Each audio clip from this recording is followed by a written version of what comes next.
Hello, everybody, and welcome to Whispers on AM 1600 WKKX, the Valley's Watchdog, and UPRN, the UFO Paranormal Radio Network. It is 6:11 p.m., 70 degrees here in downtown Wheeling. Couldn't tell you what it's like the rest of the world, but I know it's raining somewhere in Charleston because I just drove through there. I'm finally back in the studio. I had to be gone last week. My band was out playing, but I'm home, and I'm hopefully not traveling anymore throughout the summer, whatever couple weeks is left. I'm Jordan Klein here with Nick Queen. Lola is gone. She's somewhere. She apparently was abducted. Finally abducted. She went home. Biff she is did go to in. Detroit, so you know that's just as bad. Yeah. Sorry to our buddy Biff here is standing in. You want to say hi to everybody, Biff? How we doing, guys? Oh, pretty good. How are you doing now that Windows is on your computer and loves to crash? Well, now we got everything up and running, and we're doing good, and it's finally nice to have Windows. It's just making the adjustment now, getting used to adjusting, and we're doing good, and I bet you just rolling. Linux was a huge adjustment, I'm guessing. We were happy to finally have Windows, so it's making things a lot better on us here, and we're happy for that. Oh, Bill Gates. Tell you. Give us a call, 304-214-1600. If you're out of the area, call us toll-free, 1-866-514-1600. You know, Bill Gates should advertise on the show.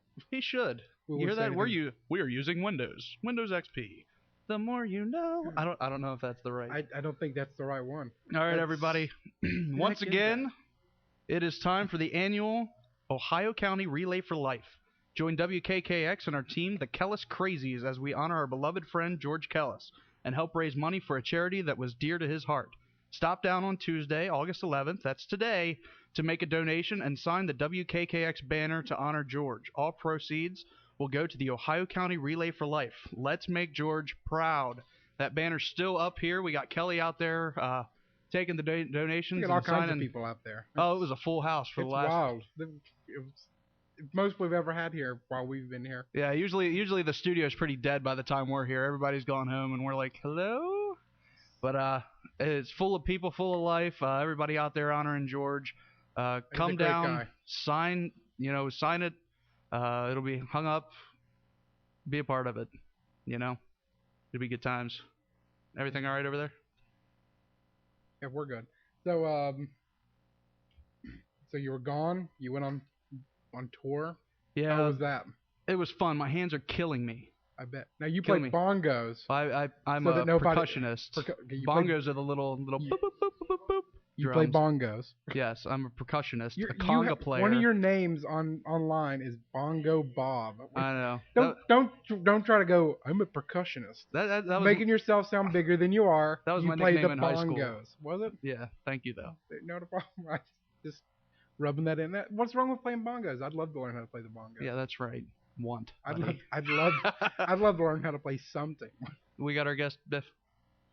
We do. All right, Nikki, you want to introduce the guest? All right, we've got Mr. Jeff Hilling. He's a Bigfoot researcher. For quite a while, he's been interested and intrigued with the Patterson. I'm going to say this Patterson-Gimli film. I always know it as the Patterson film. We'll ask him about that. He has a website, pattersonfilm.com. Are you there with us, Jeff? I'm here, guys. Hey, How Jeff. you doing out there? Oh, we're doing pretty good. A little rainy here, but it happens. Well, it's hotter than Hades here, so man. We live. The thing, we've had like the coldest summer here ever.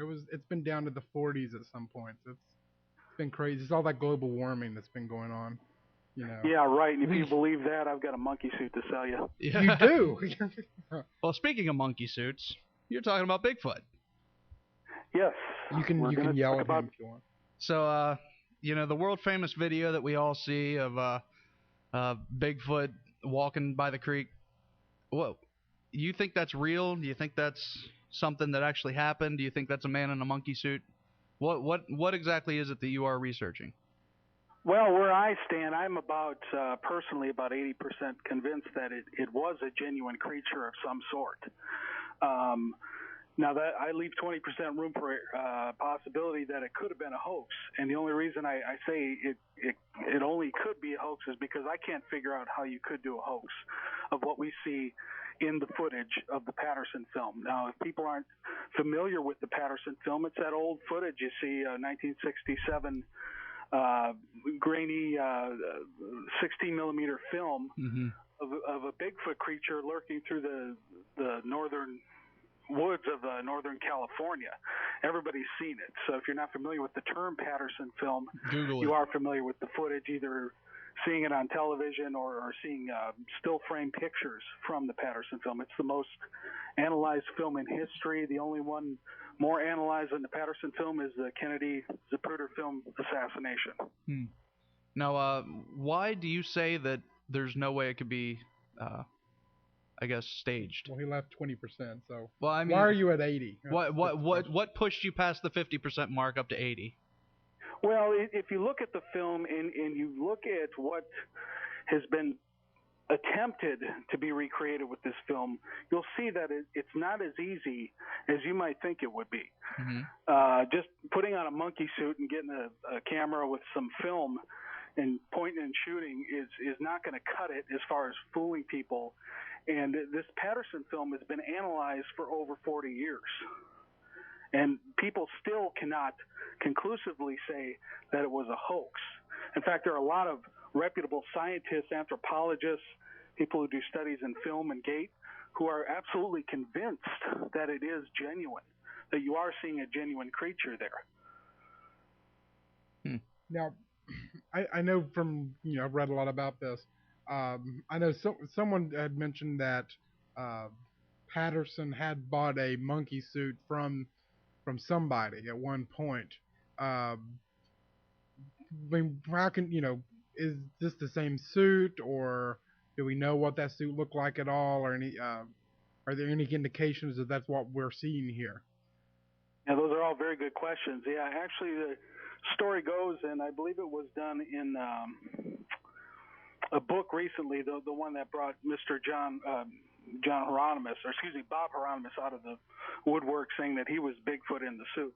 But the story goes that Patterson allegedly bought a suit from a man by the name of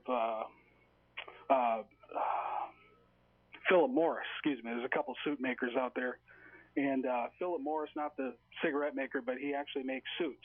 You can still buy them to this day. I think he's out in North Carolina, I believe. You can buy his suits to this day. Now, his caliber of suits are not something you would see even in a Hollywood B film. They're usually something of a high-grade costume shop around Halloween variety, if you will. So that's what he makes even to this day. He doesn't make and never has made custom costumes. So I show on my website, pattersonfilm.com, some pictures of one of the ones that he made, as well as other gorilla suits. Now, back then in 1967, there weren't 30 or 40 different gorilla suits out there, some made in China, some made by, wherever. It was just basically one or two people that you could go to a costume shop and buy a gorilla suit from. And what we see in the Patterson film looks absolutely nothing like a gorilla suit. And I think you can be the judge for yourself and look at some of the pictures on the website. I don't think you're going to find any resemblance whatsoever other than it has fur.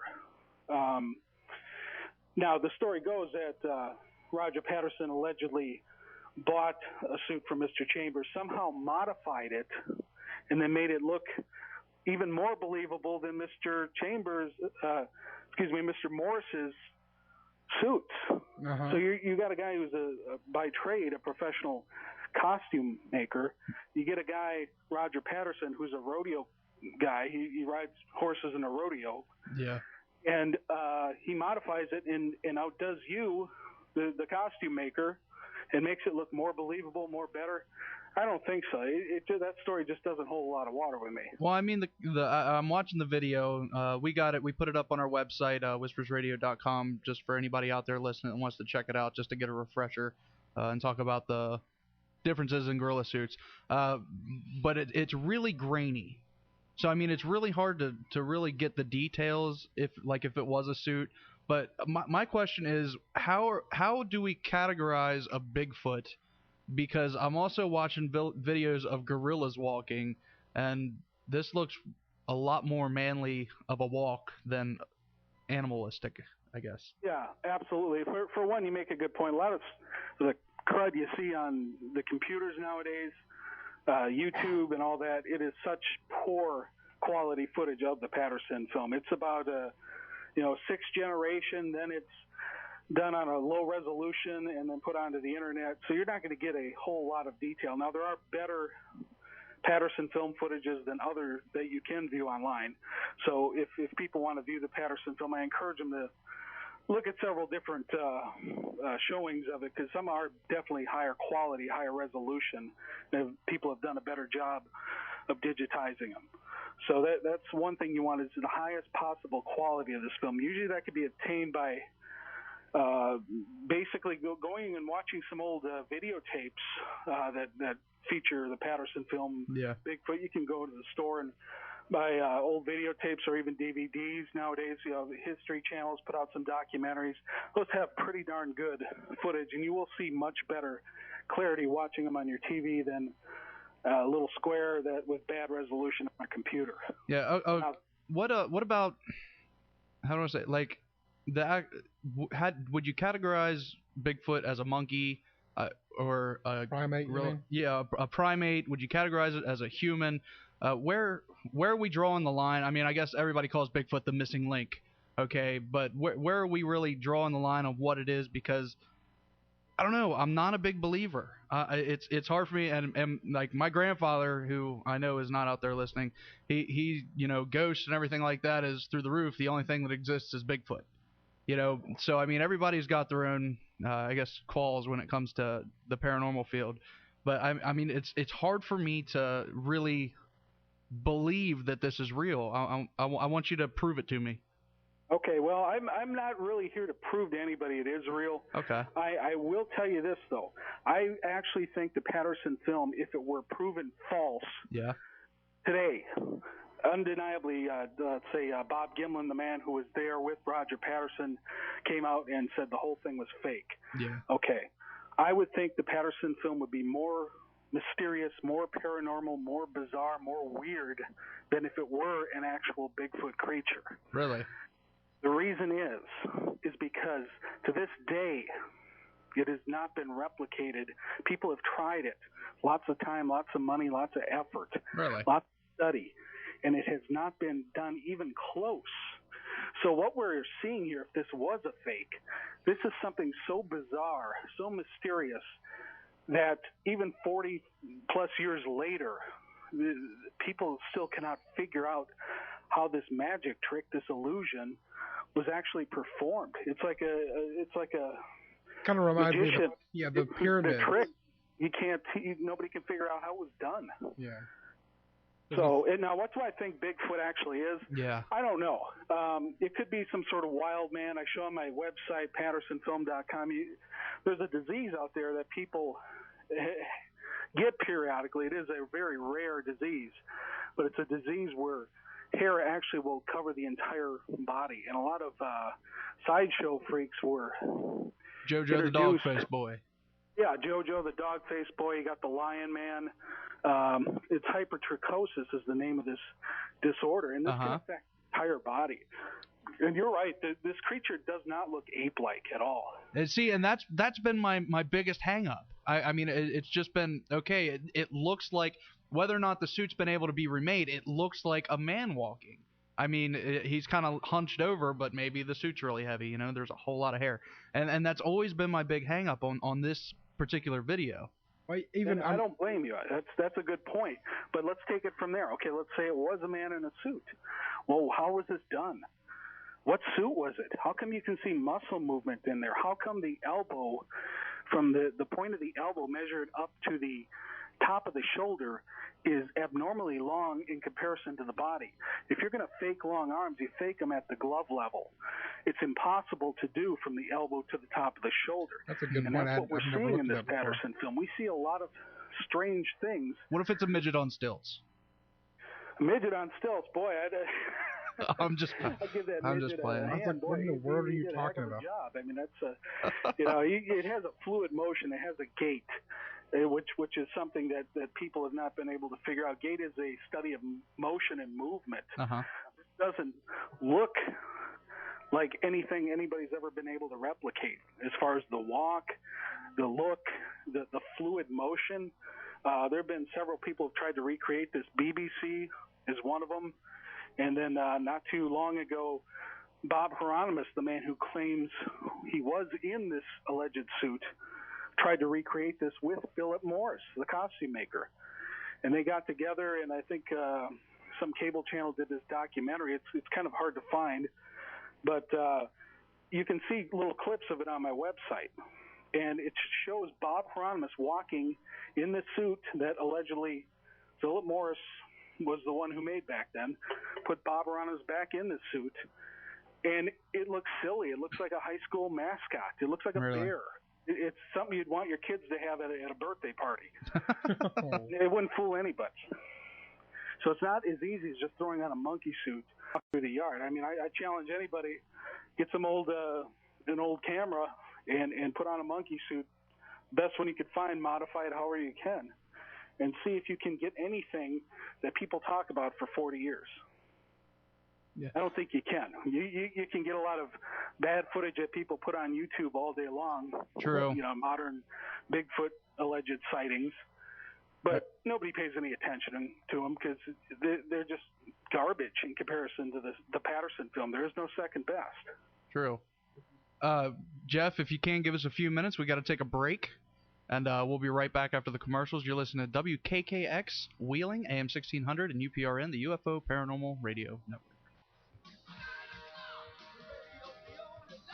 Hello, everybody, and welcome back to Whispers on AM 1600, WKKX, the Valley's Watchdog, and UPRN, the UFO Paranormal Radio Network. It is 6:34 p.m. here in downtown Wheeling, about 70 degrees.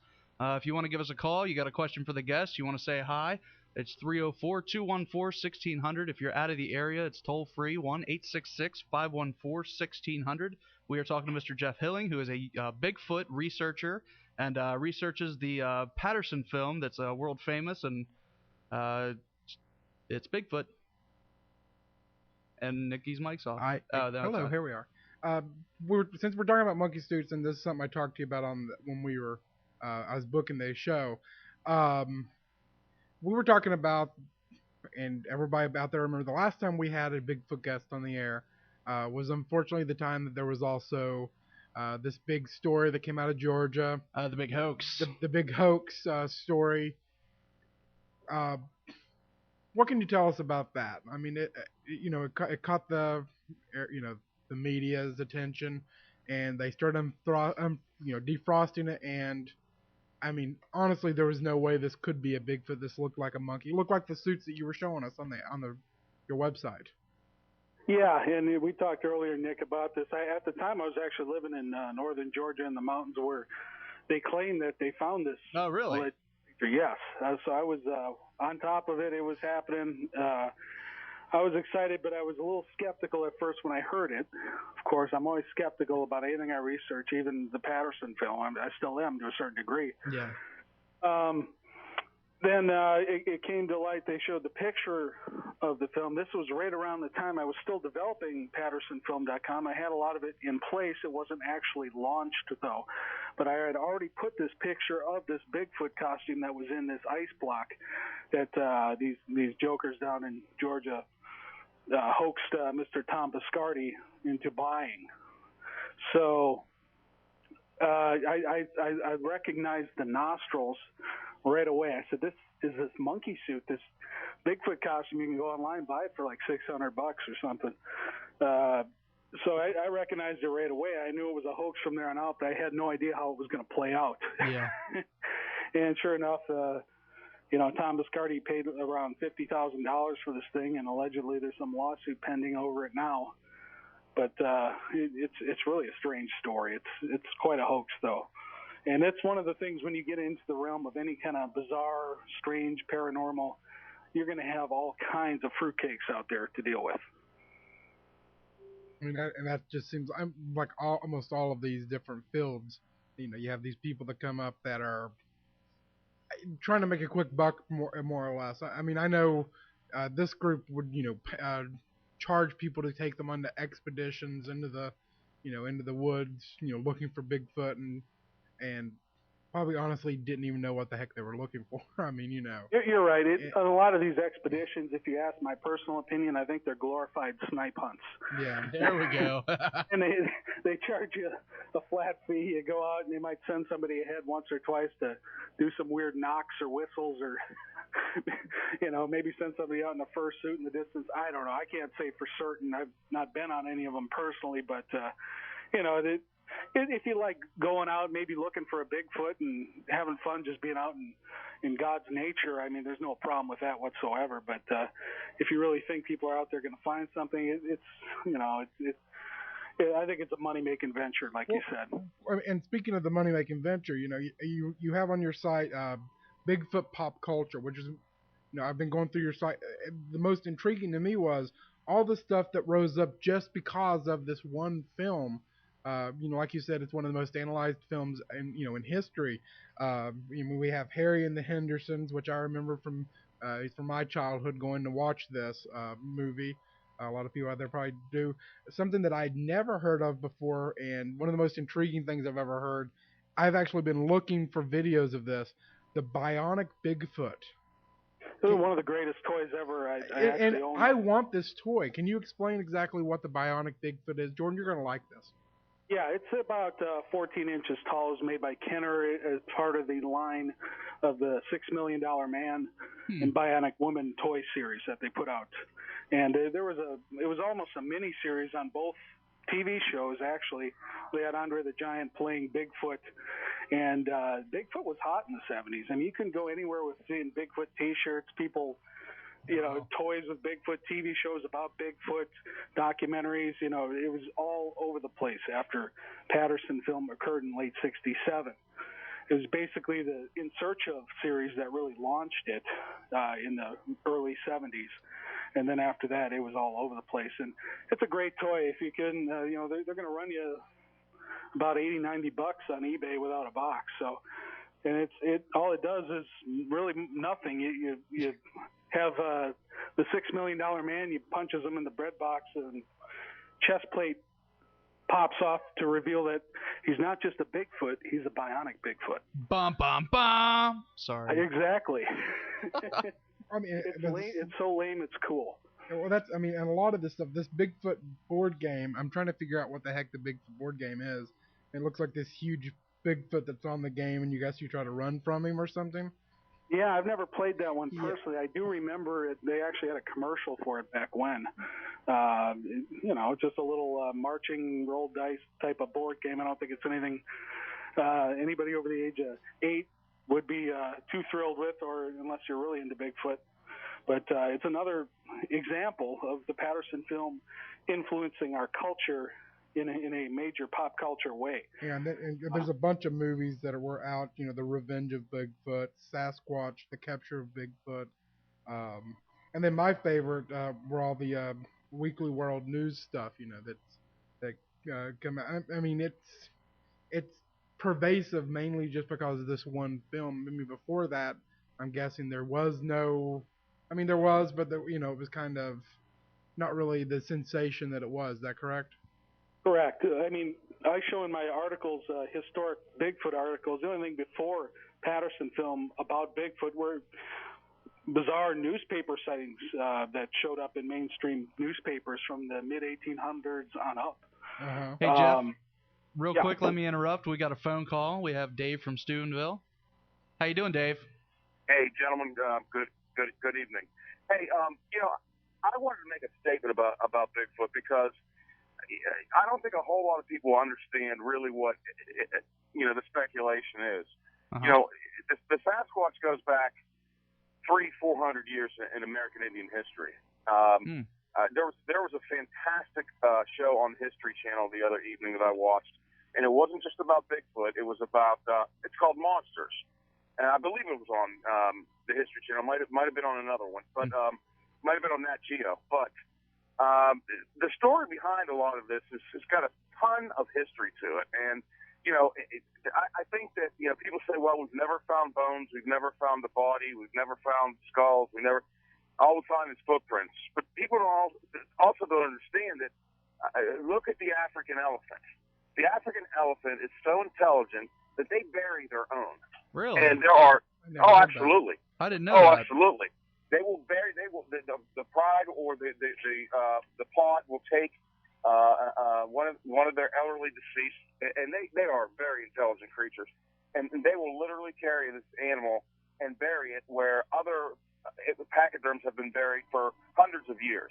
And there's yet to be times when people that are studying these animals that have no idea where they bury these animals. So therefore, other than a traumatic death by a poacher or by instant disease or whatever the case may be, there's not a whole lot of pachyderm bodies and skeletons that are found on the continent of Africa. So the theory is, from what I've understood, and I've been reading about this for a long time, the theory from what I've understood is that this creature is so reclusive, I should say, that when they pass, their own do pretty much the same thing, because they're intelligent enough to realize that once a carcass is found or a body is found or whatever the case may be, that their discovery is imminent. And so if you study either cryptozoology or if you're just animal buff person, an animal buff, which I am, there are a lot of species that do this. So it's not out of the realm of that's new to me. I never heard it. Yeah, it's very, very interesting. I've read this for a long time. We all have to agree that there are anomalies, to take the form of creatures all over this planet. I mean, they're just, let's put it this way. They just recently discovered, I believe it was a bat or something in Mexico that had been considered extinct for 90 years. Really? And they found it, and they found it flourishing now. So, I'm not saying that I have hard evidence that Sasquatch exists. But you're taking away some doubt. Well, it's almost as if it kind of dovetails with the thought of UFOs, and even in the Bible, and even in Mayan scripture, and the days of cave dwellers, that they had drawn pictures that were basically men coming in spaceships or creatures coming in spaceships.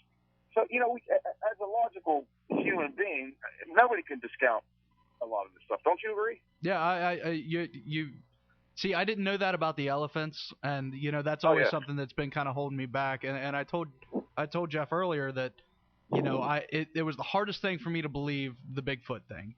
And with you telling me that, it's easing up on me. I don't want to say that I'm a 100% believer, but you're right. I mean, the Indians has talked about this way before. We've Americanized the myths. Like that. Oh, absolutely. And with them burying their own. I mean, the last we had who told us that their bones dissolved in the earth because the ground was so acidic. And for me to believe that, I might as well shoot myself. I don't know. Well, no, don't do that, because, and I'm not saying that Mr. Keating is incorrect, because if you watch on the History Channel, Monster Without Quest? Man or After Man. Life After People. Yeah. What would happen to this planet Uh-huh. should there not be human inhabitants? Maybe a disease, swine flu, whatever, wipes out the entire population of man. What actually happens on the planet? And it's factual. It's oh my God, is it interesting? But it's the same thing. I mean, the natural forces of the planet one day will shake humans off. I mean, it's just the way it happens. And if it's not coming from inside the planet or from within the planet, it will come as a natural disaster from the solar system. Yeah. As how the dinosaurs were probably destroyed. So, it's for people to completely dismiss this is ridiculous. And I have a local story. Okay. If you drive up from Wheeling on Route 2, okay, before you get to the exit to Brook High School, there's a train bridge over there. Okay. Now, when the mill was flourishing there, guys would park their cars over there and they'd walk that train bridge to get over to the other side because it was just easier. Okay. There were reports of several individuals, mill workers, coming in to and fro from late night shifts that actually recognized the creature on the bridge that they thought it at first was a bear until they smelled the stench They heard the unearthly screams, and a friend of my sister, and my sister is now 60 years old, had a house up in the hills behind there, and her children were playing out back one early evening, and they were in a tree house that their father had built for them, and they actually saw this creature and they heard it. Now, really? A personal experience of mine was, and I don't know that you guys are familiar with this, but the state forest out. I don't want to call it Jefferson or whatever it is. It's out past Wintersville and Bloomingdale, and it's up in the hills. A friend of mine had been in Myrtle Beach. This is when we were in high school, and we came back and we grabbed a couple 40s and got in my 4x4 and went out there and just decided we were going to sit there and have a couple beers and relax. And we heard the scream that I heard the other night on Nat Geo from supposedly that creature that was recorded that they say may have been a Sasquatch. And it was identical. I mean, and I'll tell you how bad it was. It scared us so bad, we threw out complete bottles of beer. I started my Bronco up, and I drove 85 miles an hour down a gravel road to get out of there. Now tell me this, did it smell? Because I've heard reports before, people always said that they smelled. Jeff, is that right? Well, yeah, they do have a certain odor is the report. And Dave is right on a lot of things that he said about the Native Americans. If you go to my website, you can look at historic articles that go back to the mid-1800s with Indian tribes talking about, they refer to them as their elders, an elder tribe of furry beings. And also, he's also correct on some of the new discoveries of animals that are being discovered all the time. Did you know that the gorilla was an unnamed and only known by rumor up until 1847? Really? Absolutely. Wow. It's a brand new creature, for all matter of fact, as far as people are concerned. And it used to just be described as a beast, a forest beast. Nobody believed it until somebody actually captured one or shot one in 1847. So the gorilla itself is a relatively new discovery. Wow. And if you recall, the original King Kong was written in the 1800s. As a novel, and I wish I could remember the author, but I can't at this point. But that's why what your guest just said, gentlemen, is that it wasn't cryptozoology. It was an actual natural mammal on the planet, but there was no exposure to it because we didn't have TV and internet and all that other stuff. And how many people went to Africa at the time, or where they lived? And there's just been, listen, if somebody tells a lie over and over and over and over again, it turns into the truth. However, there has been too many sightings. Now, I'll leave you with this because I'm sure there's other people that want to call. On this show that I watched the other day on Nat Geo, one was of course, they do all the plaster casts and things of this nature, and I'm sure some of them have been faked. And if you watch the X-Files, they fake a monster by a lake, blah, blah, blah. But the story, they use experts, and they took these casts of this creature who had a metatarsal break in his mid-foot. And so he walked incorrectly, and they actually took it to, I don't know what you would call maybe a podiatrist or a surgeon that actually works on human feet, and said there is absolutely no way this is any animal that we have ever seen, and it certainly isn't a human being. Wow. And so what they did is they reconstructed the film, which was been, supposedly on his deathbed, he said it was a fake. I don't believe that. But it was so amazing. They actually made heads that looked like the creature. They zoomed in because they had the technology now. The creature that was walking, and who was the author of that film in 66 or 62? What was his name? Patterson. Patterson, okay. They zoomed in on this picture. That animal, that creature, was a female. It actually had breasts. You could see it in the defined, reconstructed video, and it was amazing. And they did a study making these different heads and different heights of what they saw in that video, and the physicians and the doctors that were looking at it said there was absolutely no way that was a man in an ape suit or some type of a contrived thing, because his gait was absolutely animalistic. It was certainly not anything that a human could possibly do. So, it's funny because everybody wants to see actual proof, but if you go to church every Sunday, Some people do, some people don't. They still believe in Jesus Christ, and they still believe in God, and they've never seen him. You're right. So, all right, thank you very much, Dave. Thanks for your You're call, welcome, Dave. guys. Thanks. You. Now, Jeff, what do you say with your research to the video? Did you get that was a female? Yeah, absolutely. If you Really? look at it, absolutely, yeah. Look at it. Even on YouTube, you can see it on some of the cruddier versions. You see breasts at one point when the creature turns to its right over its shoulder. Okay, yeah. Some breasts.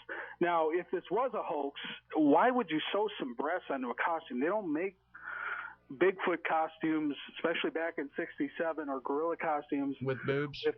With realistic-looking boobs, yes. Now, I was thinking that it was just like a lot of hair, like around its chest, and okay.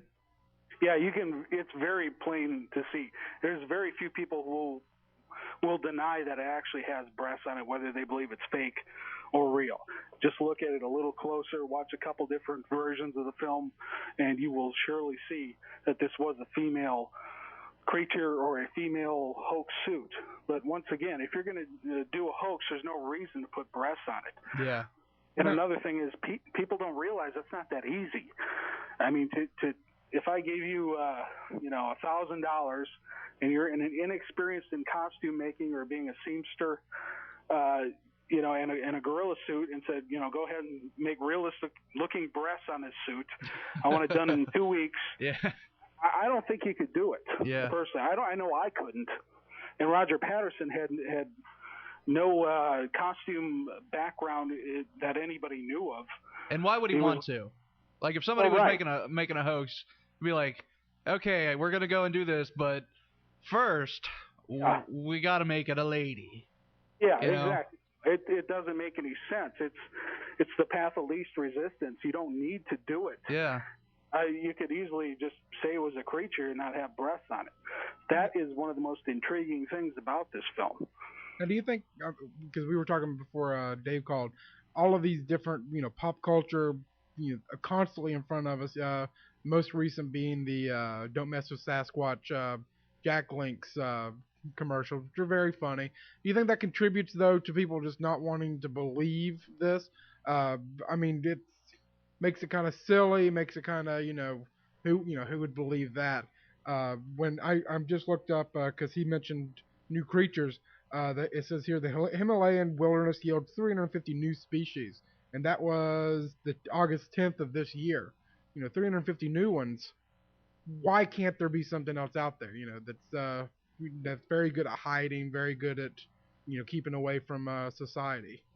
Absolutely. And do you think it's well, like you said, that bat's been in hiding for the last 90 years. Yeah. So. Yeah, absolutely. There are a lot of creatures that are newly discovered. And here's another point. Think about this. What if this was one of the last remaining Bigfoot creatures that Patterson caught on film? True. Some people don't realize this thing might be extinct now. We don't know. But who would have buried that one? Well, heck, you go out in the woods, you're not going to find dead bears out there. Yeah. That's one of the things. If you're a hunter, I live out in the woods, northern part of the country. I mean, I see bears, on several occasions. You never come across a dead one. They just tend to die, go somewhere and die, and they deteriorate rapidly. The other animals get them, and they just go right into the ground within a very short period of time. And that's what Don Keating said, that the ground was so acidic that just like it eats the bears away. Yeah, it's a very short period of time. So if you're on a remote wilderness, which was where Roger Patterson and Bob Gimlin were in 1967, very remote wilderness. That's not something where it gets a lot of foot traffic. I mean, that could have been one of the last Bigfoot creatures shot. We don't know. A lot of the ones we see between now and then, I mean, are really not worth talking about. A lot of them have been discovered as hoax or people thrown into the ash heap, but who knows? Who cares? Yeah. Done on a cell phone camera or a cheap digital video camera or VHS tape, and you can't analyze it very much. It could be real, but the footage itself isn't good enough that people take much time in analyzing because they can't. Well, Jeff, our time is up. But I want to leave you with this. Coming in, I was very skeptical, and you couldn't tell me anything else, and you told me something else. I'm not going to say I believe, but I'm not going to tell you that I don't either. Okay. I like that. Healthy skepticism. That's great. We'll bring you back God bless on. you We'll and get your you to listeners, and convince thanks for having me on. I think we'll have you back on sometime to push me over that line. Try to get me over that 50% line. So where are you at? He's at 80% on the film. Where are you at? Give me a percentage. Come on. I can't throw a percent. I can't throw a percent yet, but I want a percentage before the end of the day. Before the end of the show, I'll give a percentage, but my brain's got to settle on it a little bit. Okay. Jeff, thank you very much for joining us. You can check out Jeff from our website. We have it all linked up, whispersradio.com. You'll be able to go. His is pattersonfilm.com. There we go. Pattersonfilm.com. Jeff, thank you very much. Thanks a lot. It's been a pleasure. God bless you and your listeners, and have a good week. You too, sir. You too, sir. Bye-bye. Well, Biffy, it's your turn. What do you think? Where do you stand? You were quiet. You're too quiet. You need to talk to us. We're not scared. No, I was just listening to Jeff and Dave explain, and I don't know. I'm still. You're Jordan. I'm still on the fence on this. I can't put a percentage on it yet. So maybe by the end of the show, I'll have a percentage as well. So we'll see. Yeah, because it's crazy, because you always think, okay, this is what we're going to base it on is this movie. We're going to base it on this movie that was made in the 60s. It's all grainy. It's not defined. Okay, here we go. But which, I mean, like you said, there are some good ones out there. I know Monster Quest has whenever they do a Bigfoot one, they always show this. It's a lot clearer, and I would recommend if anybody gets a chance to watch that next time they have a Bigfoot one. But take away the quote-unquote proof that we have so far, the video, the castings of footprints, the gigantic jawbones or whatever, that we find. Think about the Indian. See, that's where, because you get to the Indians and you say, okay, well, the Native American culture has this, and the aliens found it. I don't know. You never know. Well, I think last time we talked about the Georgia hoax. I mean, that's the thing that ruined it for me. I was really ready to, be able to convince me. Then they did that. Yeah. I mean, and it was so we were sitting here looking. I felt bad for Mr. Don Keating that joined us, because I think me, Lola, and we all three were just like, we're looking at it as like, it's a freaking rubber suit. Yeah. Okay. Well, I know. I said that I would shoot myself, and I'm sorry for saying that. I shouldn't have. It's 7 o'clock. It's time for CNN News. We'll be right back. You're listening to AM 1600 WKKX, Whispers Radio, and UPRN, the UFO Paranormal Radio Network. Hello, everybody. Welcome back. Hour 2 of Whispers. It is 7:07 p.m. Still 70 degrees-ish. I don't know. I didn't really check. 71. I'm going to go ahead and read this again.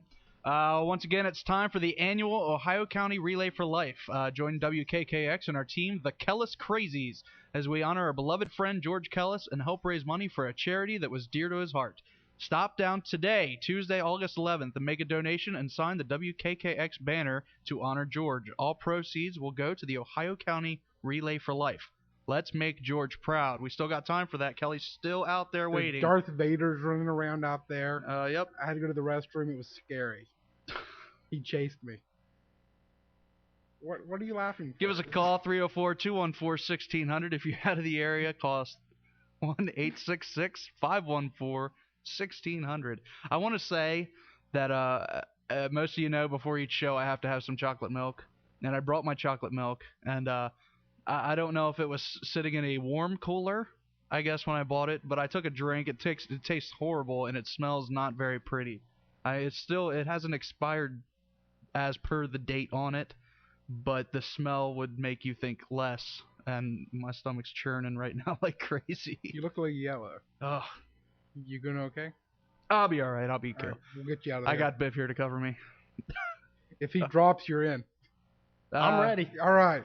We did get some emails, and we'll read some emails. I got one. Nikki's got one. Mine is a man from... his name is Renier. It says, "Hi, I'm a listener from Austria, Europe, and I think your shows are just awesome. I especially like to guest Tim Schwartz. Tim, if you remember a few weeks ago, knew talked about a lot about everything. Yeah, we talked about time travel. We talked about hollow Earth theory, JFK assassination. JFK. We talked about everything. It was crazy. It says, I would appreciate his return. He has so much interesting topics to talk about, and his knowledge is overwhelming. Besides, he seems to be a very nice guy, in which he very much was. I hope you continue your very good work, Renier." So thank you, Renier, from Austria. Yeah, I'll try to have Tim back on before the end of the year, so I can promise that. Next email, or the last email we'll read today, We got a couple, but couple more, but this one's from Jessica. It says, hello, I definitely enjoyed the show dated 8/4/2009, which was last week, with the topics 2012 and John Teeter. These are two of my favorite topics, and even though Larry freaked me out, it was still a funny show. She's talking about Larry. Oh man, I totally forgot the last name. But Larry's the one that talked about 2012, so we're talking about kind of the end of the year, or end of the world.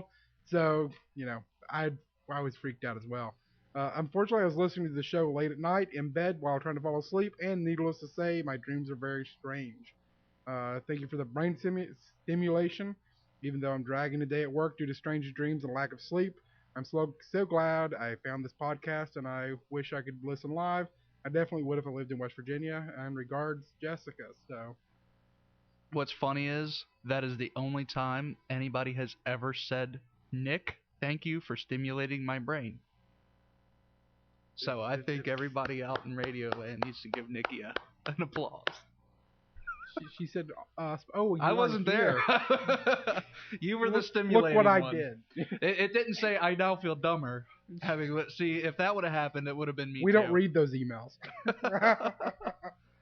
Well, we don't read them on the air. We cry about them later. Curled up in bed. All right, Nikki, you want to introduce today's guest too? Guest number 2, Justin Blair, the documentary maker. While traveling through Transylvania, he interviewed native what the heck am I talking about? Villagers. The villagers, yes, living in Transylvania, about their experiences with the paranormal. DVD or his documentary is called Across the Forest. And it's subtitled, so if you can't read, I'm sorry. You'll have to have a friend there to read it to you. Unless you're Romanian. Unless you can listen to Romanian. Justin, are you with us? I'm right here. How y'all doing? Justin, doing well. we watched your documentary. We loved it. We loved the stories. There were times you can tell they were old people talking because they'd start to ramble about a bunch of stuff. But, I mean, all in all, I thought it was very interesting. Nick and I rewound some of the parts several times just to watch it over again and be like, wow, look at that. Yeah, there was some story. I mean, it was just intriguing. It had to have been a wonderful experience. I mean, how exactly did you get to this point? Where did this idea come from to go to Romania? Transylvania. Transylvania, and do this? Well, I think the name Transylvania always, seemed kind of mysterious to me. As a kid, I didn't even really know that Transylvania was a real place. I kind of assumed it was a made-up place where Dracula lived. As I got older, I was in college, University of Florida, and I went and did an archaeological expedition in Romania, in northwest Romania, Satu Mare. That's the first time I got introduced to the people and the culture and the place, and really kind of fell in love with the place and decided to go back and try to document some of these stories about vampires, werewolves, forest spirits, kind of strange UFO phenomenon. Wanted to try to preserve those stories before they left us for good. Yeah. Now there was 2 of you that went. Justin, of course, you, and then Matthew Vincent. That's right. Now, yeah. do both of you speak Romanian? No, not at all. Not at all? Okay. So it was a tough trip. Not at all. I started studying it, I think, in 2005. It's a fairly difficult language, somewhat similar to, it's a Romance language, so it's similar to French and Spanish, but it's right in the middle of, surrounded by Slavic countries and the Hungarians, so there's a lot of weird influences in the language. I can read it fairly well now. I can speak it a little bit, but I'm still working on it. So. And like Jordan had said before, that was in subtitles. I'm actually glad. At the beginning, I'm thinking, well, they could have maybe did a voiceover. By the end, I'm thinking if you had done a voiceover, it would have just ruined it because the language itself added so much. I mean, yeah, very true. I mean, because the story you could tell sometimes, sometimes they'd be laughing a little bit, but sometimes you could just tell that there was something that, I mean, you could tell that in the voice and the way they were talking, their gestures, that they really do believe. They're not just telling it, just to be telling the stories, that they do believe it, that this happened, that this was something that scares them. Well, that was important to us to go there and to actually, get stories from people who had experiences with these kinds of things. I didn't and still don't make any judgment call on whether or not subjectively true or anything, but we filmed over 40 hours of footage, and we made sure that the stories in the film are stories where the people actually believe to them and, could speak about them from firsthand experience. And I think that makes it a lot more interesting.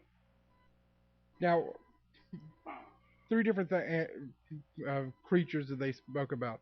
I know one of them was the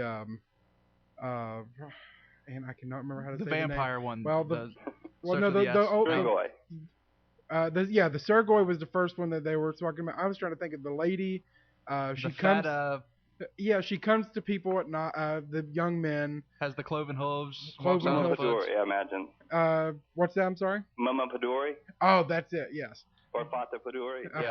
Yeah, types of forest spirits. Yeah, the forest spirits.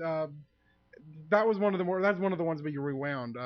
This guy's talking about being out in the forest, and all of a sudden, this woman appears, and he's kind of laughing a little bit, but it was kind of this nervous laughter, kind of, and he's kind of having a little bit of fun with it, but at the same time, you can kind of tell, maybe this, this actually maybe happened, That's right. That story, the context of that, he was a shepherd actually, and he was fairly old at the time we interviewed him. He spent pretty much all his life up in the hills, being out in the kind of wilderness, and we were all sitting around this big, kind of their version of a family room, and there was 2 or 3 families there, and everyone was sharing stories, and he was laughing, I think, from a combination of a little bit of palinka, which is Romanian moonshine, and a little bit of fear. And also, when they're telling those stories, there's always going to be some people who are saying, well, I don't believe that. But he definitely, he had some sort of experience up there in the hills, and,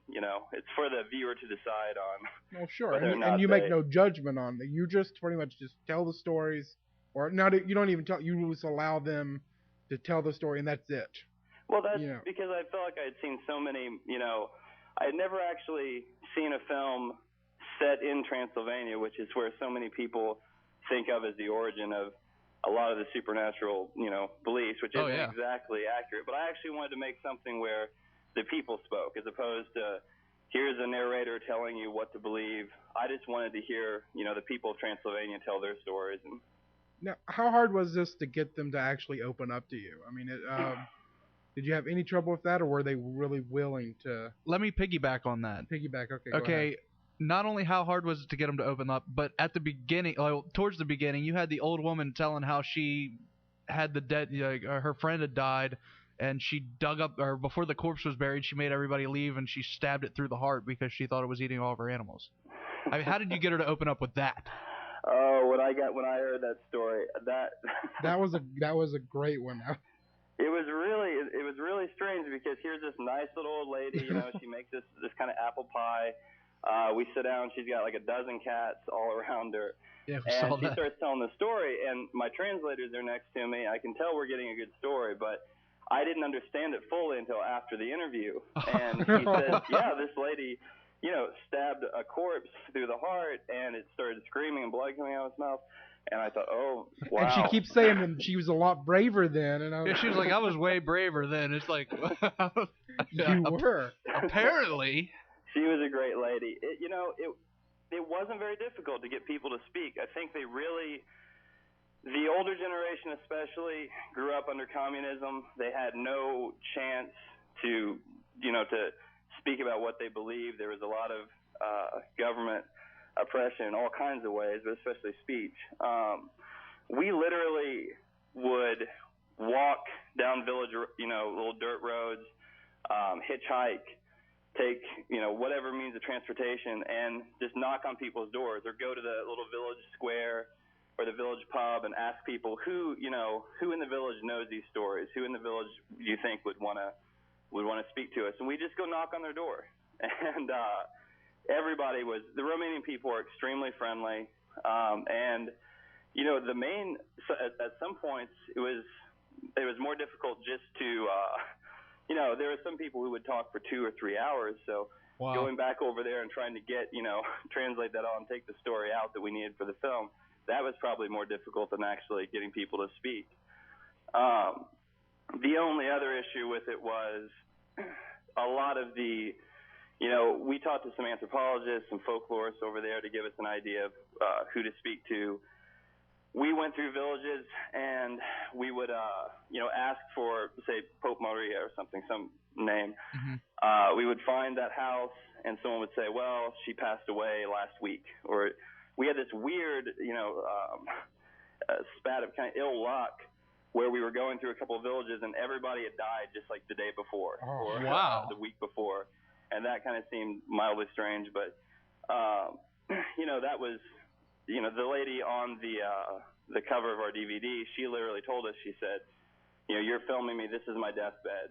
These are the last stories I'm going to be able to tell. Wow. And, wow. Which we were going to ask you about that cover. I mean, because the cover itself is, and I don't have it with me. But I love about the cover because it's it looks like this big historical picture. I mean, it's back in a village. You know that you know that you're there. You get this little old lady, this, picture of this, like, is it a Catholic, like, well, the Eastern Orthodox, it looks like, yeah.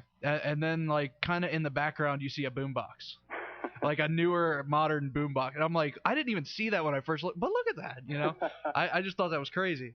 Well, we wanted to have, a kind of a theme of the movie is that a lot of technology, a lot of modern ways are seeping into these areas, and that's it's good in a lot of ways for the people and the quality of life, but when that happens, a lot of the folklore, the old stories, the old beliefs get lost. And so the younger generation doesn't necessarily believe in these things as much. And so it was interesting to me to have this lady, that icon she's holding up was 300 years old. And she had kept it in her family for generation after generation. And then right next to her, she has a little boombox. Now, who is this icon of? Is that St. Nicholas or? I believe that was. Yep. See, Nick's throwing that out there because it's his name. We did have a caller has an offline question, and it says ask Justin what story creeped you out the most. I have to think about that for a moment. Well, certainly hearing that the little old lady had actually stabbed a corpse to the heart that did it for me. Yeah. I think a lot of these stories. There was one about a lady who had. It wasn't really a very sinister story. It wasn't, it was a strigoi, but it was kind of a kinder strigoi in a way. But it was a mother who had died, and every night she would braid her children's hair. And in the morning, the father would say, how did his daughters have their hair braided? How did your hair get braided? Because they were very young and they wouldn't be able to do it themselves. Yeah. And they would say, well, Mom came last night and braided her hair.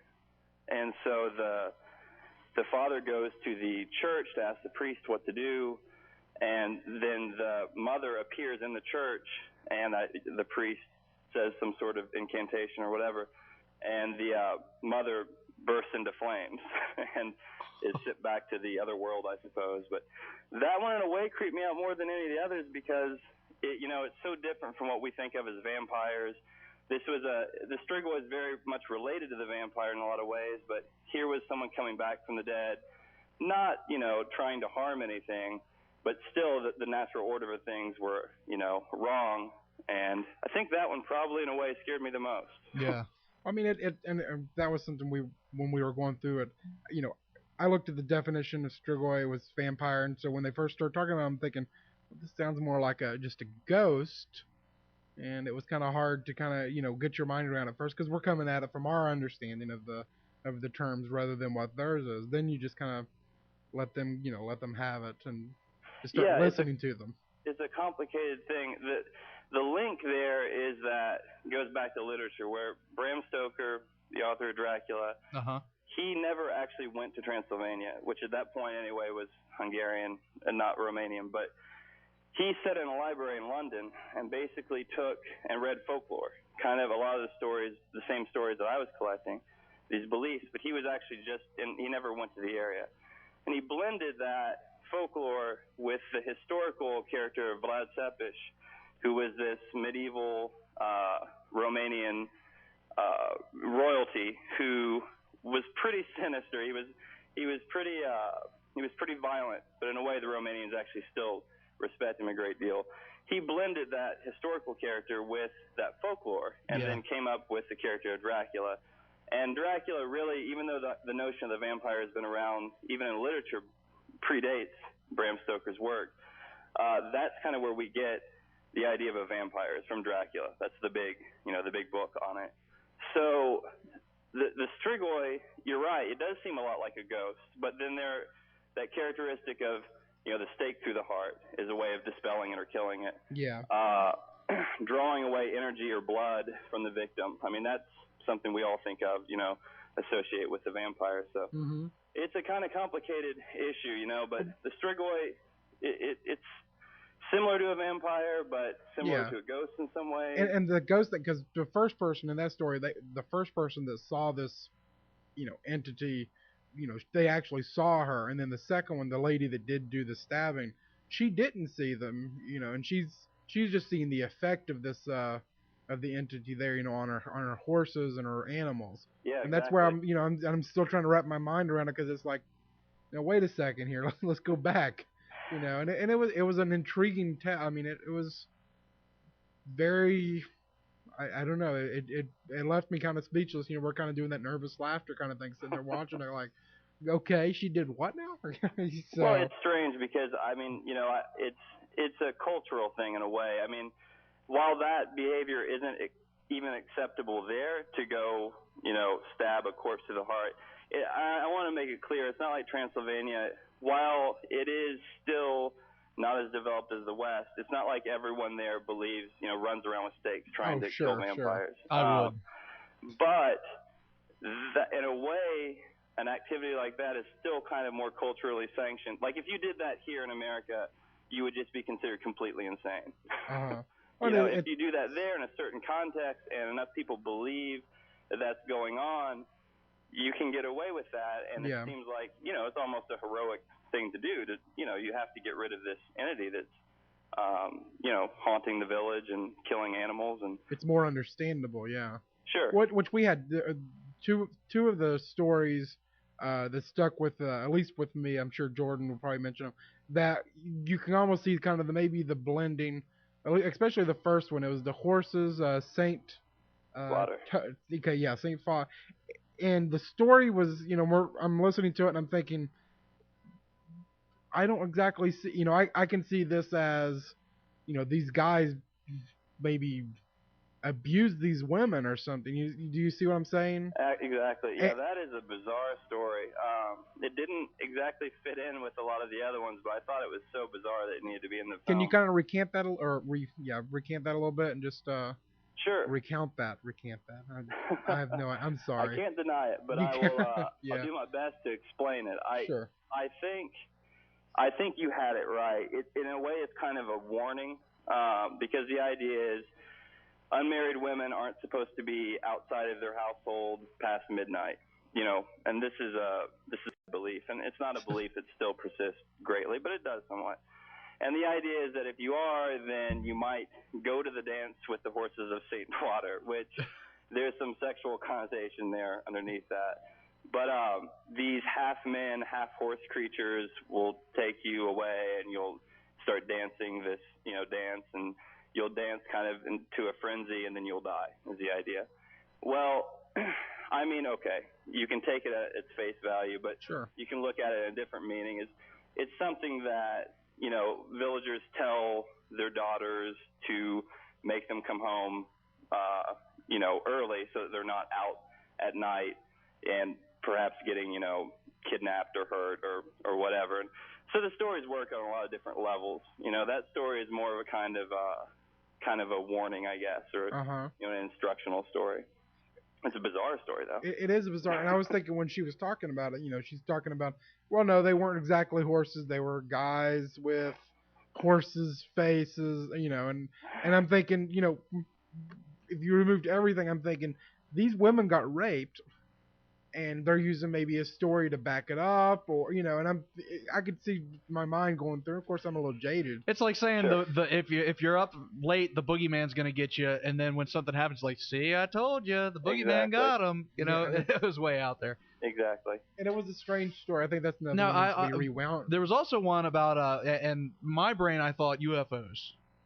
Because it was the farmers out there, they were cutting timber and they weren't allowed to, and all of a sudden they saw these bright lights and they saw what looked like a cloud floating over top of them, and then they got confused and lost, and the cloud, that didn't look like a cloud, followed them home. I thought, wow, this is as big as a house. They got abducted, or exactly. This is like a UFO story, and they're like, look at that cloud. It's interesting because when we heard that.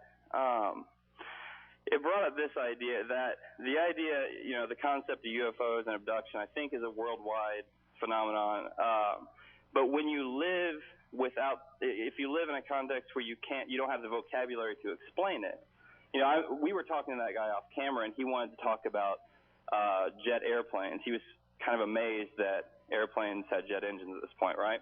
Wow. So for him, if he were out in the forest and were to see something that would be described by someone in this country in terms of technology, a UFO, a flying saucer. The only words he has to describe it is a floating cloud. Yeah. Yeah. Which goes back to, you can go to the Bible, ancient times, and a lot of people point to, is it Ezekiel? Elijah, I think. Elijah and Nick doesn't read. The wills. Wow. But the wills, wills turning inside of wills, and that's how they explain it. But a lot of people say, well, no, that's a UFO, and the chariots of fire. Yeah, the chariots of fire kind of thing. And so it was an interesting story. Well, it's an excellent point. And what was strange about that is I was in the city after I had gotten that story, and in Cluj-Napoca, and that's a more cosmopolitan city. It's a university town, a lot of younger people. I was at a bar talking to a lady about what we were doing, and she said, "Oh, all of that, none of that's real. Strigoi, Vokalach, Mopador, none of that's real. That's just the villagers believing that." And then she turns around in the same breath, and she says, "But if you want real stories about supernatural, all you have to do is go to the hills right outside of the city, and UFOs, come to this particular forest, and they abduct people." And I said, "Well, look. You're telling me the exact same story. You're just using different language to explain it because you're a university-educated person, So I really think it just depends on where you grow up, and what kind of vocabulary you have to describe these experiences. But I have a feeling, a hunch, that these experiences, have gone on throughout the beginning of time and all around the world. So I hope it gives people, if they get a chance to look at the movie, to see that the supernatural isn't just in America. It's not just in this spot. It's pretty much everywhere. I mean, and on our basis of the supernatural at this point, it gets to where we're doing the investigations and we're using technology and we're trying our best, to open this up. Whereas these people are almost kind of the point where they're experiencing them and they're passing them in stories. In fact, one of the guys that was talking, he's talking about how the TV makes you a blockhead, or you're stupider than as stupid as a bag of rocks, and how unless you're talking with people, you're not formulating new ideas. And he nailed it. I mean, he really did. I mean, he did, didn't he? I mean, he really does. And it's the same guy that was, fascinated about the fact that jet engines exist. So yeah, you can get knowledge and wisdom from people who aren't necessarily understand advanced ways or whatever we consider advanced or, modern. I wanted to put that in the film because that's, you go out into the villages now, especially after the fall of communism. Under communism, Romania had, I think, one television channel, and it was on for like 6 hours, and it was mainly just the dictator talking in parades and stuff. Mm-hmm. Now, television has spread out and gotten out into the countryside, and, once again, maybe it improves the quality of life for some people. I don't know. I'm not a huge fan of television, but what it does do is you would go into these villages and you would see the young people, and they're watching American Idol on satellite television. Yeah. The old people over there weaving, folk crafts and stuff like that. And you can see now there's this division. People aren't that the gentleman who told us that story, they didn't have television. So at nighttime, they would, light candles, sit in the drawing room and talk about their day, or they would talk about the folk tales they knew or their experiences or something that happened. Now people are a little more fragmented. They, watch American Idol. So. Well, now, you mentioned, they were coming up in communism. Did you get any stories about how conditions were under the communists? I mean, I know you just mentioned the one TV channel. But, yeah, we did. That was something that would happen a lot. We would get stories about the supernatural, and then that would just drift into, life under communism. And at one point, we were thinking, wow, we've got so much footage, we could make 2 films here. It's something, once again, people wanted to talk about it. They wanted to talk. They wanted to speak and have a chance to be on camera and to have their stories get out, whether it was about their fights with supernatural creatures or their fight with, struggle with the government. Now, that was under Nikolai Cuscu, is that correct? Ceausescu. Yeah, Ceausescu, okay. I was never good at saying that name. Yeah. And which, I mean, a brutal dictator. I guess he does read. I'm a history major. What do you... Jeez. So, and that to me is also intriguing. I'm sorry. We'll stop from going that way. Oh no, it's an interesting subject, and it somewhat plays into the film. For instance, the guy who was out there cutting timber, he's when he gets abducted by the UFO, he's already in a stressful spot because, if you illegally cut timber now, you're going to get fined maybe or a slap on the wrist or whatever. But if you do things back then, the authorities come down on you a lot harder. So, the political situation when a lot of these stories were happening, it does play into the actual, experiences those people probably had. And they were trying to avoid the police. I totally forgot about that. Yeah. And that does make sense. Okay. And see, I knew what I was doing. So he makes fun of me all the time. I'm sorry. Going back to what I was saying, there another cultural aspect was the funerals, and they talked about 2 different funerals for a young young boy and a young girl that were not married, right. Which was another, to me, that was a creepy part. It's the wedding of the dead. The wedding of the dead. They fake the wedding, or they have a pretend wedding, there with the dead body. Yeah, that's more rough. that's largely up in Motomirash, which is northern Transylvania, near the Ukrainian border. It's a strange rite. There's a professor who wrote an entire book on it called Gail Kligman, and if anybody's interested in that particular thing, they can check that out. She spent a long time in a village we visited called Yehud. The idea is this, that, village life is very, very structured. So there is a linear way that a life is supposed to move. You're supposed to be born, you're supposed to be christened, baptized, you're supposed to grow up, go through adolescence, get married, get old, have kids, preferably before you get old, and then die. And that's how life goes, and that's pretty much it. I mean, there's not a lot of, it's not the world we live in where there's a lot of different options and there's a lot of travel. Most of the people we talked to hadn't gone 10 miles away from where we were interviewing their entire life. You're talking about a place with dirt roads and bad roads, and and there's just no reason to leave. So life is very structured there. When something happens, when a young person dies before they go through that pattern of life, then the natural order is disrupted. And the concern is then that young person who's died will come back and haunt the villagers because they didn't go through the pattern of their life they were supposed to. So what they do, and we never actually witnessed this, I would have loved to do it. That's what I was going to ask, if you actually witnessed, which would have been sad, but yeah. It would have been. Well, and there was always that question of how do you don't want to offend people by just shoving a camera in somebody's face, But bring the camera to the funeral, that would have been Which surprisingly, I actually met an anthropologist who did that, and people were all right with it. They look at death a little bit differently than we do, but This ceremony doesn't occur as much. A lot of these different rites and different beliefs, they don't occur as much anymore. Mm-hmm. The idea is, and there's all kinds of variations on it, but essentially you have a wedding.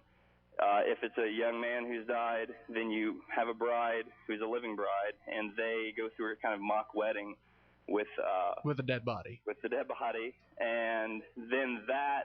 Well, who selects this person first off? Does the boy's family select this young lady, or?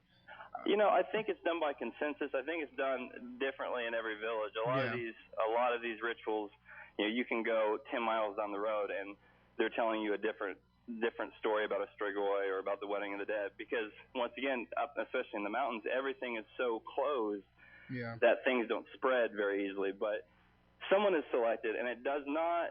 If it's a young lady, she's allowed. It's not like she's actually married. Okay. In other words, they go through the ceremony, and then after the body is buried, reburied, the young lady is not. Did you say reburied? Right. What do you? Back up. Well, I think the majority. So they dig them back up, stab them through the heart, marry them, and then. Once again, a lot of variations on this, because you could have a situation where it seems like you bury someone and you didn't go through a particular rite, whether it's the wedding of the dead or whether it's it's not like all corpses are thought of as being strigoi, and every corpse is they put a stake through its heart or something. But if you bury someone, and this happens, actually, it's one of the reasons I got interested in this. I read a news article about this happening. They bury it, and then strange things start happening, and it's unexplained. Well, they don't necessarily look all the time to a scientific explanation. Automatically, it becomes, oh, well, there's a strigoi about, or there's some kind of supernatural entity. Then you got to pick some brave guys or ladies to go out there and get the body out, and whatever rite it is that they have to do to dispel them, and it varies a lot of different ways that has to be done. So I didn't hear any stories of the wedding of the dead where the corpse was actually buried first and then brought back up. But with all of these stories, there's some sort of disturbance, and then of course the person who's blamed is the person who just died, especially if they were thought of as having magical powers beforehand. Yeah. There's a strigoi V and a strigoi mort. So there's a living strigoi and a dead strigoi. The dead strigoi is kind of what we think of as, the corpse, and then it comes back, and kind of a vampire-like. Like the more, okay. A living strigoi actually is not always necessarily feared. It's something akin to kind of not exactly a witch doctor. That doesn't sound right. Is this a rare practice? Now, yes. Okay. As well, it's hard to tell because I guess in different villages. Yeah, it's difficult to tell because see, in 2000, I think it was 4 or 5, this happened. They went out and it was in Kuriachuk, I think. They dug up a body.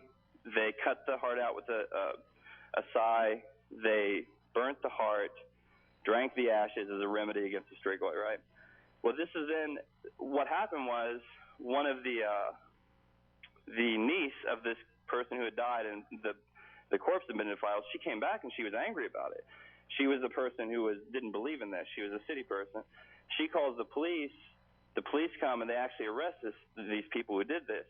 That was kind of a first. See, a lot of the times before that, things had just kind of been understood or taken care of within the village. It was understood that it's not lawful, but it was still done. So you're not always going to get people who are going to tell you the whole story. I mean, especially now when things have changed, they're not going to say, that the story with the lady in the beginning of the film, she was telling a story that had happened 40 years ago or something like that. But so you can't always tell. I mean, it's difficult to tell how frequently these things still occur. Okay. Going on, moving, I guess, to, I'm going to try to say this correctly, the Varkolaki. Am I saying that right? Verkolach. There you go. I'm trying. It's a hard language. It is. The thing is, it was, like, I could tell some of the words when we were going through, like they'd say Luna, and of course that's the moon. Right. That's really the only one I would recognize, but it was, you can tell it's like you said, the romance language. Mm-hmm. What was your favorite werewolf story? Because we're getting close to the end of the the end of the night. Sure. What's the best one that stuck out in your mind? Well, the strange thing about the werewolf stories, you have the Prikalich and the Verkalach and some variations of that. They're not exactly frightening characters like we think of werewolves Sure, being, these really aggressive, the beasts that are, come to kill people. In a way, they were a lot of the stories were kind of sad or pathetic. It was people who had been cursed, and they had to roam around at night in the form of a dog or a wolf. And they would roam around, and they would make noise, and they would bark, but they weren't exactly... They're not our Hollywood, stories. Exactly, yeah. They were just people who had been cursed. And then at some point, they would, the curse would be lifted, and they would... I guess one of the funniest aspects of... Well, I kind of think it's humorous. One of the funniest aspects of the whole thing is one of the ways you're supposed to be turned into this is to be the seventh son born in flowers. That's the phrase. And what that means is you're the seventh bastard son. And if you're unlucky enough to be the seventh bastard son, then you're very likely to be turned into this wolf creature and have to run around. At the same time, the movie begins with and ends with the story, which I don't want to give away too much. Sure. But of a wolf that is not, it's not really. It's just, no one knew that no one would define it if it was Strigor or Verkalach, but a wolf that definitely was not a nice wolf. And I think you know the story because you saw the film. Yeah, tore up some people. That's a much more violent aspect of the idea. So. And we're trying to. I've realized we're giving away most of the movie. Yeah, and that's why I'm kind of stepping away a little bit. Like, maybe we should stop. No matter what, you need to get. We can't do it justice. That's the problem. Just hearing them tell the story, looking at, and the thing that caught me, really colorful, very ornate stuff around them most of the time. I'm looking through your pictures now on your website. If you go to acrosstheforest.com, and it says stories at the bottom. You go through here. I mean, there's some beautiful pictures, like the cross. The cross with Jesus painted onto it, and then I think the next picture, one of the pictures coming up, this woman reading. I'm not sure what the pamphlet is. I mean, it's just very colorful scenes, very colorful life that they have there. Sure. I mean, if you're interested in Eastern Europe, if you're interested in the supernatural or vampires in particular, this is the only movie that I know about that. The only one I know about. Perhaps there are some other ones out there. Vampires are very popular right now. This is actually going to Transylvania and getting the stories, from the people who believe in these things. And there's a lot of. It's a different world. I mean, it's similar to ours, but as you can see from the website, people still hold on to older thoughts, older values, older beliefs. So I think there's, while I don't ascribe to them all, there's something to be learned from. Checking into that world that's really kind of very different from ours. Yeah, we were actually talking with one of the young people out in our lobby here before, and we mentioned vampires. She's like, vampires is like not Edward. I had to throw that out there. You're like, So, but I think they're cooler than Edward. So, and hopefully somebody out there know what I'm talking about. Is that the Twilight guy? Yeah, he's a Twilight guy. Yeah, the kind of vampires that sparkle, and go to high school. I haven't watched that yet, so. Yeah, you're not missing. Yeah, because we won't go there. For the teens. Now, where can we get your DVD? I'm sure we got hundreds of people out there saying, "Oh my God, I have to have it right now." How do we get that to you? They can check out the website, acrosstheforest.com. And there's a link there that says buy the DVD, and that's where we're distributing it from right now. And how much does that DVD cost? $9.99, I think, if you order it over the internet, which is the way most people would have to, unless they live in rural northern Texas, and they'd like me to hand deliver them a copy. It's $9.99 plus shipping and handling. I think it ends up being $14.80 or something like that. That's a steal for the DVD. I mean, I'm probably gonna watch it again. It's close to an hour and 20 minutes. 80 minutes, sure, yeah. It's fun. It's worth it. Everybody get out there. Any plans for another DVD or documentary? Well, we're going to see how this one goes. It's such a lot of work trying to make a film on your own. And it's, anyone who's interested in doing it, I will say it's very possible now with the technology. And good cameras are pretty cheap these days. Lavalier mics are cheap. If anybody's interested in doing it, it's not impossible now, with the technology, with editing programs on computers. How long did this take you to make? I mean, from the beginning of the idea to now you're selling it. Well, we went out to make our first documentary, and we kind of made it as hard as possible on ourselves. We made it in a foreign country, which required a lot of translation, a lot of subtitle work. We did the filming in 2006. Came back, worked on it. I went to Romania 3 different times. Me and Matthew went there twice, spent 7 months actually in Romania doing all this. So, and it just came out a month ago. So it's taken 3 years or so. Wow. It's a long process, but I hope if it does well, I've gotten a lot of good feedback from it, people who've watched it, And now tell me, where's your next movie going to be? If you were able to do another documentary, where would you shoot for? Well, I'm going to make it hard on myself again, I think. Well, that's the only way to do it. And I would like to go to Western Africa, Togo, Benin, southeastern Ghana, and really get the story. That would be very interesting. The voodoo stories. You need the to voodoo do that. Stories. Yes, sir. We're there with it. I'm ready to buy it now. I'll sign you up for pre-order. All right. There we go. I mean, I'll be honest with you. It was, I saw the preview. I was telling you about this. The trailer was it set the tone, and then it delivered. Can we put the trailer on our site? Might be able to. Can we do that so people out there can check it out? Because that's where it hooks you. The trailer hooks you. Yeah, absolutely. You guys just email me, or we'll figure it out. I'm not very good with the internet, but we have the trailer on our website, and then we also made a small pod to put up on current.tv, and if anybody wants to check that out, they can search Vampires Transylvania on Current TV, and they can watch that. But the website is actually acrosstheforest.com. Oh, I can put that on there. I have I'll put the trailer on right now, so. Sure, Nick's crazy with that stuff. Yeah, I'm. He's stealing your trailer and putting it on our website. Piracy. All right, time to go. Hey, tell us real quick that it's okay if we take your trailer. Absolutely, absolutely. We got it recorded. Signed statements. It's on record. All right, Justin, this is all the time that we have for you. We will be getting in touch with you. We will be working with you more, and we will be on you about that next DVD. Absolutely. Well, thanks so much for talking with me. We've already got people in the chat room saying, you better go out and make that next movie, Justin. They need to go out right now and buy the DVD. To finance. Yes. To finance this next expedition. I endorse it. There we go. Acrosstheforest.com is the place to do it. So. Yeah, we have it up right on our website. If whispersradio.com, you'll see the picture we were talking about, the old lady holding the icon with the boombox behind it, which is the cover of the DVD. Click on that, it'll go straight to where you can buy that, and there you go.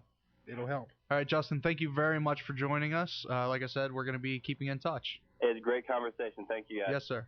Justin Blair, everybody. The DVD is Across the Forest. What do you think about that one, Biffy? I tell you what, that was interesting. It's always nice to hear people and their travels and the stories that they bring back. I think that's what's most intriguing, especially a place like that, Transylvania, where I'm sure probably most of us haven't visited, and yeah. And you go and to listen to Justin, tell the stories of the people in the villages it was interesting. I think it was a lot more interesting than the last time Biff was our producer. We had a gentleman on that I don't want to say was uninteresting. I want to say that I think everybody who had to sit through, and I don't know if it made it to the UPRN, but I know all of our friends here in Wheeling cried when that show aired. So we were praying, please. I hope there's some substance today, and I'm hoping. Biff, was it better? Oh, and like I said, listening to Justin and all the stories that he got to tell was interesting. It was very interesting. No, let me tell you, you got to watch the DVD. And I know Lola's already writing us on Pal Talk saying, "I want to watch it." But this old slap woman, you so hard. She's not here yet. But I mean, this old woman. I mean, there's nothing like it. Talking just as calmly as we're talking right here about how this woman's spirit that just died. She was making the dinner food, the funeral dinner, and like all of a sudden her animals started scurrying around. She goes out there and she believes that the ghost of the woman or the vampire type entity was attacking her animals. She called for somebody to fetch her husband. They go back to the funeral. Everybody's gathered around the body. The funeral's going on. Picture being at a wake, and then all of a sudden, someone saying, "Okay, we need to leave the room for a little bit." She says, "Everybody leave for a second," and then she grabs it was like. Well, they were looking for a nail and they were looking for a hammer, and they couldn't find a nail and hammer, so they took like a needle. It was like a big weave. a hemp weave. They took this huge needle, stuck it in, and beat it in with a log. Yeah. And then they close the clothes okay, back everybody up, come on back back in.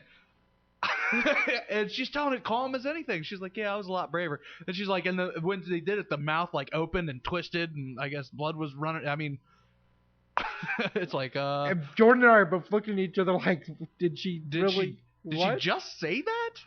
We rewound. Crazy. And the thing is, you listen to it and like it, there was so many different stories where it was kind of like. Just this subtext of like you really believe them that they experienced this stuff. It was the guy I was talking about, the spirit of the woman that tried to I want to say seduce him. I mean, that's what the demon or the spirit does. I don't want to say demon. She just all of a sudden shows up in his camp. What does he say? God curse her at the beginning. There's this whatever he called her. God curse her. And I'm thinking, what now? So I mean, it's a lot of fun. It's very interesting. Buy it. You'll love it, especially if you love this kind of stuff. I can't recommend it enough. We got to send him to Africa. That'll be a good and one, Matthew. We got to zombies. That'd be sweet. Nikki, who we got next week? Next week we have Andy Lloyd. He's going to be talking with us about the Dark Star Theory. Now, what is Dark Star Theory? Dark Star Theory, I'll probably butcher it like crazy, but the Dark Star Theory talks about another star in our solar system. It'll be interesting. I think Dark Star, I'll try to, darkstar.co.uk, darkstar1.co.uk, I believe is the website if you want to check out a little bit more about it. His name's Andy Lloyd. And then Neil Adams. A lot of people out there might know Neil Adams from he drew a lot of comic books. We're building our geek army. Well, yeah, Jordan. I pull up the thing about Neil Adams, and Jordan sees the picture of Green Lantern. He grabs me by the shirt and starts screaming on my face, "Green Lantern! He drew Green Lantern!" And then he runs off like gibbering. I go around to Kelly. He drew the Green Lantern! And we had to calm him down, put him back in his chair. I'm a Green Lantern fan. He's going to be talking to us about... I'm sure we'll be talking about Green Lantern for a little bit. All of our nerd fans out there will be happy. Yeah, but he's going to be talking to us about the expanding Earth theory, which is the one of the theories that says that the Earth is expanding in size, which caused the continents to drift apart and so forth. It'll be good stuff. Yeah. Hey, that's all the time we got for this week, folks. Thank you, Beth, for joining us. No problem, guys. I enjoyed it. Lola, come back safe and not too burnt.